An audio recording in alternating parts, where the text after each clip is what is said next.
Hi అండి, అందరికీ ఎలా ఉన్నారు? బాగున్నారా? ఈరోజు మా ఇంట్లో చింతకాయలతో ఫిష్ పులుసు చేశారండి.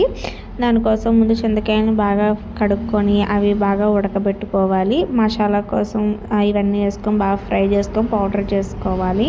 ఇలాగే అది చేసుకొని అందులో ఆయిల్ కూడా వేసుకొని ఆయిల్ బాగా వేడైన తర్వాత అందులో ఉల్లిపాయలు కూడా వేసుకొని బాగా ఫ్రై చేసుకోవాలి. ఆనియన్స్ ఫ్రై అయ్యేలాగా అల్లం వెల్లుల్లి పేస్ట్ కూడా మనం ప్రిపేర్ చేసుకోవాలి. ఆనియన్స్ బాగా ఫ్రై అయిపోయాయి, అందులోనే అల్లం వెల్లుల్లి పేస్ట్ కూడా పోయే వరకు ఫ్రై చేసుకోవాలి. అవి కూడా బాగా ఫ్రై అయిన తర్వాత అందులోనే ఉప్పు కారం కూడా వేసుకొని బాగా కలుపుకోవాలి. టమాటోస్ కొన్ని పచ్చిగా ఉన్నాయని చెప్పి మిక్సీ చేసుకున్నాము. అందులోనే టమాటా పేస్ట్ కూడా వేసుకొని తర్వాత మనం పౌడర్ చేసుకున్న మసాలా పౌడర్ను కూడా వేసుకోవాలి.